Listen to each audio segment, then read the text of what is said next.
Hi friends, ఓం సాయిరాం. బాబాగారి ఆశీస్సులు అందరిపైన ఉండాలని మనస్ఫూర్తిగా కోరుకుంటున్నాను. ఇక ఈరోజు వీడియోలో బాబాగారు అయితే ఒక మంచి సందేశాన్ని మన ముందుకు తీసుకొచ్చారండి. అందరూ కూడా సుఖంగా సంతోషంగా ఎప్పుడు క్షేమంగా ఉండాలని మనస్ఫూర్తిగా బాబాగారిని కోరుకుంటున్నాండి. మన బాబాగారి సందేశం అండి. బాబాగారు ఏమంటున్నారంటే, తల్లి, నీకు ఇష్టమైన వారు నిన్ను వెతుక్కుంటూ వస్తారు. వారిలో మంచి మార్పు తీసుకొస్తానమ్మా. నా మీద నమ్మకం ఉంటే వీటిలో ఒక నెంబర్ తాకు తల్లి. అయితే మన బాబాగారు మనందరి కోసం చాలా అంటే చాలా చక్కటి సందేశం తీసుకొచ్చారండి. మన బాబాగారు ఎందుకు ఇలా అంటున్నారో బాబాగారి మాటల్లో తెలుసుకుందామండి. ఫ్రెండ్స్, తన్మేలు చూశారు కదా, నెంబర్స్ ఉన్నాయి కదండి, 5, 6, 7. నేనైతే బాబాగారిని స్మరిస్తూ ఒక నెంబర్ అనుకోండి.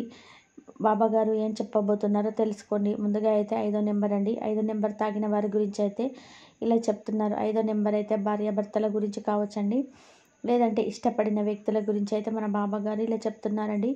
5వ నెంబర్ తాకావు కదమ్మా, మీరిద్దరు కూడా చాలా లాంగ్ డిస్టెన్స్లో ఉన్నారు. మీ ఇద్దరి మధ్యలో ఏదో దూరం అయితే వచ్చిందమ్మా. చాలా మనస్పర్ధలు వచ్చాయి. చాలా తప్పుడు నిర్ణయం తీసుకున్నారు. జరిగినవన్నీ కూడా ఇప్పుడు ఆ వ్యక్తికి గుర్తొస్తున్నాయి. కానీ ఆ వ్యక్తి ఇప్పుడు నీ వద్దకు రావాలని కోరుకుంటున్నాడు. కానీ ఇప్పుడు మీ ఇద్దరి మధ్య ఒకరికొకరు మాటలు అనేటివి లేవు. అతి తొందరలోనే ఆ వ్యక్తి మీ దగ్గరికి రావాలని కోరుకుంటున్నాడు తల్లి. కానీ అతడికి భయం వేస్తుంది. ఇంట్లో వాళ్ళ వల్ల కావచ్చు, మీ ఇద్దరి మధ్య గొడవలు జరగడం వల్ల కావచ్చు. అందువల్ల ఆ వ్యక్తికి భయం వేస్తుంది. ఆ వ్యక్తి అయితే మీ దగ్గరికి రావాలని చాలా బలంగా కోరుకుంటున్నాడమ్మా. నీ దగ్గరికి చాలా తొందరలోనే రావాలని అతను కోరుకుంటున్నాడు తల్లి. ఇద్దరి మధ్య ఎంత దూరం వచ్చినా ఆ వ్యక్తి నిన్ను కలవాలని కోరుకుంటున్నాడు. మీ కోపానికి అతను భయపడుతున్నాడమ్మా. చాలా ఎక్కువగా ఆలోచిస్తున్నాడు. ఎన్ని అడ్డంకులు వచ్చినా సరే తన మనసులో మాట చెప్పడానికి నీ వద్దకైతే వస్తాడు తల్లి. నీ గురించి ఎక్కువగా ఆలోచిస్తూ నువ్వు అతనికి ఒక స్పెషల్గా భావిస్తున్నాడు. నీవు ఆ వ్యక్తికి ఇచ్చిన ప్రేమనైతే వచ్చే జన్మలో కూడా తిరిగి ఇవ్వలేనంత ప్రేమని ఆ వ్యక్తికి ఇచ్చావు తల్లి. చాలా ప్రేమనిచ్చావు తల్లి. కానీ తిరిగి వారి నుంచి నువ్వు ఎటువంటి ప్రేమను పొందలేదు. కానీ ఇప్పుడైతే ఆ వ్యక్తి నేను చాలా ఇష్టపడుతున్నాడు. అతడి మనసులో ఇదే కోరుకుంటున్నాడు. ఎప్పుడెప్పుడు నీతో మాట్లాడాలి, ఎప్పుడెప్పుడు నీ వద్దకు రావాలా అని కోరుకుంటున్నాడు. కానీ నీకు కోపం ఎక్కువగా ఉండడం వలన కానీ అతను భయపడుతున్నాడు తల్లి. నువ్వు కొంచెం కోపం తగ్గించుకుంటే మీ ఇద్దరి బంధం బలపడుతుంది అని నేనైతే చెప్తున్నానమ్మా. మీ ఇద్దరికి మంచి టైం అనేది అది కొద్ది రోజుల్లోనే వస్తుంది తల్లి. మీ ఇద్దరు కలవడానికి చాలా పాసిబిలిటీ ఉంది తల్లి. మీ రిలేషన్షిప్ చాలా సక్సెస్ అవుతుందమ్మా. ఆలోచనపై నియంత్రణ కలిగి ఉండాలి. కోపాన్ని తగ్గించుకోవాలి. అంతా కూడా మీరిద్దరు కోరుకున్నట్టుగానే జరుగుతుందమ్మా. మీరిద్దరు కూడా కలిసి సంతోషంగా ఉంటారని అయితే మన బాబాగారు 5వ నెంబర్ తాకిన వారి గురించి అయితే ఇలా చెప్తున్నారండి.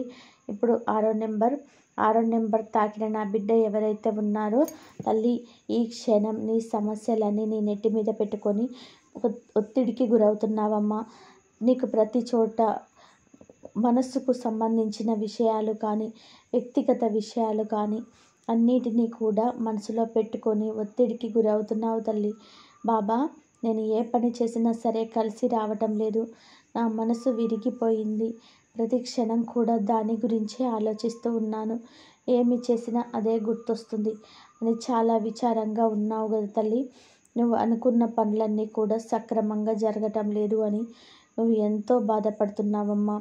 చూడు తల్లి, నువ్వు బాధపడాల్సిన అవసరం అస్సలు లేదు. నీకు మంచి రోజులు రాబోతున్నాయమ్మా.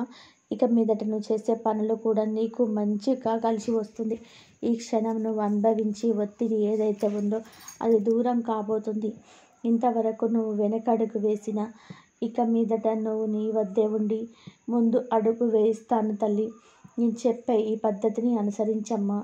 నేను చెప్పే పద్ధతిని అనుసరించినట్లయితే నీ జీవితంలో ఎప్పుడు ఏదైతే ఒత్తిడి అని భావిస్తున్నావో అవన్నీ కూడా నీకు దూరం అయిపోతాయమ్మా. ఒక మంచి ఉన్నత స్థానంలో ఉంటావు. నువ్వు నీ జీవితంలో అనుకున్నది సాధిస్తావు తల్లి. నీ బాబా వాక్కు సత్యవాక్కు తల్లి. అమ్మ, నువ్వు అనుకున్నవన్నీ కూడా జరిగి నీ మనసు సంతోషంగా ఉండేలాగా ఒక చిన్న మార్గం చెప్తానమ్మా. నువ్వు నా జీవిత చరిత్ర పారాయణం చేయి తల్లి. ఎంతో భక్తి శ్రద్ధలతోటి నా జీవిత చరిత్ర పారాయణం చేశావు అంటే నీకు ఎటువంటి ఆటంకాలు రాకుండా నువ్వు అనుకున్న దానిలో సక్సెస్ అవుతావమ్మా. నువ్వు కోరింది నీ కాళ్ళ దగ్గరికి వస్తుందమ్మా. నా కోసం ఈ ఒక్క పని చెయ్యి తల్లి, నీ జీవితం ఎంతో ఆనందంగా సంతోషంగా ఉంటుందని మన బాబాగారు 6వ నెంబర్ తాకిన వారి గురించి అయితే ఇలా చెప్తున్నారండి. ఇప్పుడు 7వ నెంబర్ తాకిన నా బిడ్డ ఎవరైతే ఉన్నారో తల్లి, నీకు ఆనందకాలం ఆరంభమైందమ్మా. నీ కష్టాలకు ఇవే చివరి రోజులు తల్లి. ఒకసారి నన్ను అడిగావు కదమ్మా, బాబా నాకు మాత్రమే ఎన్ని కష్టాలు పెడుతున్నావు అని, నా జీవితం ఎందుకింత ఇరకాటంలో ఉంది అని, ప్రశాంతమైన జీవితం నేను అనుభవించలేనా అని ఎంతగానో నన్ను అడుగుతున్నావు కదా తల్లి. అన్ని ప్రశ్నలకి సమాధానం చెబుదామనే వచ్చాను తల్లి. ఓపికగా వినమ్మా. ఎందుకు నీ జీవితంలో ఇన్ని సమస్యలు వచ్చినాయని నువ్వే అర్థం చేసుకుంటావు తల్లి. ప్రారంభ కాలంలో నీకైన ఈ చిక్కులు కొన్ని చిన్నవిగానే ఉన్నాయి. నువ్వు కూడా నీ బాధలన్నిటినీ దాటేశావమ్మా. కానీ కాలం జరిగే కొద్దీ నీకైనా కష్టాలు ఎక్కువైపోయాయి తల్లి. అందుకనే ఈ కష్టాలను దాటలేకపోతున్నావు కదమ్మా. అప్పుడు నీకున్న ధైర్యం, పోరాడే ఓపిక ఇప్పుడు నీ దగ్గర లేవు తల్లి.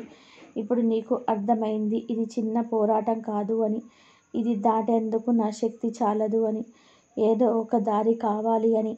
ఆఖరికి నీ సాయి తండ్రి పాదాల దగ్గరికి చేరావు కదమ్మా. ఒక్కసారి నీ జీవితాన్ని తిరిగి చూడు తల్లి. నువ్వు చదువుకునేటప్పుడైనా, ఉద్యోగానికి వెళ్ళడానికైనా వాటి కోసం పరీక్షలు జరుగుతూ ఉంటాయి కదమ్మా. ఒక్కొక్క సంవత్సరంలో జరిగే పరీక్షలు అన్నిటినీ రాసి, ఆఖరిగా ఫైనల్ ఎగ్జామ్స్లో మంచిగా రాసి మంచి మార్కులు తెచ్చుకుంటేనే కదా తల్లి తర్వాత తరగతులకు వెళుతావు కదమ్మా. కష్టమైనా సరే, పరీక్షను సులభమైనా సరే అది రాసిన తర్వాతే కదమ్మా తర్వాత క్లాసుకు వెళ్ళేది. ఎంతో కష్టపడి చదివి పరీక్షలు రాసి తర్వాతే కదమ్మా పై క్లాసులకు వెళ్తున్నావు. అలాగే ఉద్యోగ సమయంలో పరీక్షలు రాసిన వారందరికీ కూడా మళ్ళీ పరీక్ష పెట్టి అందరూ మంచి ర్యాంకు వస్తేనే కదమ్మా ఉద్యోగం ఇస్తారు. అలాగే నీ జీవితంలో జరుగుతుంది ఇదేనమ్మా. ఆరంభ సమయంలో ప్రతి ఒక్కరికి కూడా పరీక్షలు జరుగుతాయమ్మా. ఈ పరీక్షలను, కష్టాలను దాటితేనే తల్లి మంచి జీవితం అనేది లభిస్తుందమ్మా. ఈ పరీక్ష అనే కష్టాన్ని దాటావు అంటే తప్పకుండా మంచి స్థాయికి చేరుకుంటావు తల్లి. ఆందోళన పడవద్దు. సమస్య లేని జీవితం ఎవరికి ఉండదమ్మా. ప్రతి ఒక్కరికి కూడా ఏదో ఒక సమస్య ఉంటూనే ఉంటుందమ్మా. అందరూ కూడా ఆ సమస్యలని నెట్టుకుంటూ వస్తున్న వారే తల్లి. ఎంతో ధైర్యంగా ఆలోచనలతోటి ముందడుగు వేస్తున్నారు. అలాగే నువ్వు కూడా తల్లి చక్కగా ధైర్యంగా మంచి ఆలోచనలతోటి, నా మీద నమ్మకంతో ముందడుగు వేయమ్మా. అంతా మంచే జరుగుతుంది తల్లి. ప్రతి క్షణం నన్ను ఆరాధిస్తూనే ఉంటావు, నా నామజపం చేస్తూనే ఉంటావు. అటువంటి నీకు ఇకపై ఎటువంటి కష్టం రాదమ్మా. నీ జీవితం అంతా కూడా ఆనందకరంగా ఉంటుంది తల్లి. ఇకపై అన్నీ కూడా శుభవార్తలే వింటావమ్మా. నీ జీవితంలో సంతోషకరమైన రోజులు మొదలయ్యాయి. 5వ నెంబర్, 6వ నెంబర్, 7వ నెంబర్ తాకిన వారి గురించి అయితే మన బాబాగారు మంచి సందేశం అందించారండి. మన బాబాగారు అంతా మంచి చేస్తారు. అందరికీ కూడా మంచి జరుగుతుందండి. అందరూ కూడా సంతోషంగా, ఆనందంగా ఉండండి. ఈ వీడియో నచ్చితే చిన్న లైక్ అయితే ఇవ్వండి. అలాగే మరికొంతమంది సాయి భక్తులకు షేర్ చేయండి. సర్వే జన సుఖినో భవంతు. సమస్తం సద్గురు సాయినాథ్ అర్పణమస్తు. శుభం భవతు.